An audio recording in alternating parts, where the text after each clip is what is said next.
So at this point, we're just going to recap kind of what I've already said about federalism. So this is just a review. Federalism does have advantages for our democracy. It gives us more access to government.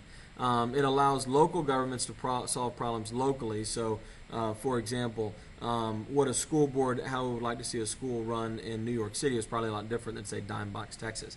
And by using different levels of government, we can have different approaches to that problem. Or you look at the variety of, say, abortion laws across the United States, or as I mentioned, marriage laws across the United States.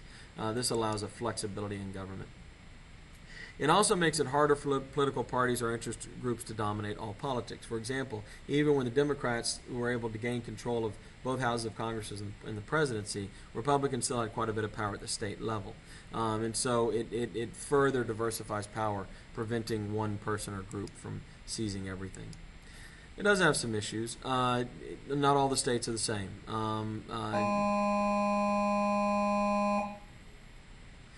Not all the states are the same. Some states are going to give you great health care, for example. Other states, unfortunately like Texas, are going to have terrible health care. Some states are going to be good places for corporations to operate. Other places are not. And so there's a wide variety of services. One problem is local interest can counteract national interest. And so at times we have the federal government and local governments going in different directions, which can be difficult for the people in that area as they're basically caught in a fight between two levels of government. It also adds money. I mean, having to administer all these different levels of government, each one costs something, and so it does make the government a little bit more expensive.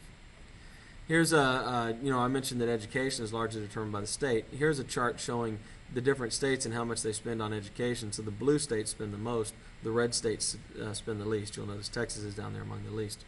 And so, a lot of people would argue that depending on where your child is born, they have more opportunity, more of a chance to be successful based on that state's individual approach to education.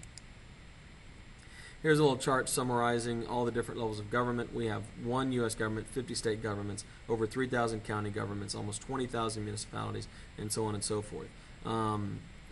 Just to give you an idea of how many different governments exist in the United States. And one of the great questions in all of our history is, what is the job of the federal government, what's the job of the state government, and really what should government not be involved in at all? The power of the national government has steadily increased over time due to things like Supreme Court rulings, as well as just changes in the realities of our society as we become more interconnected. That's changed.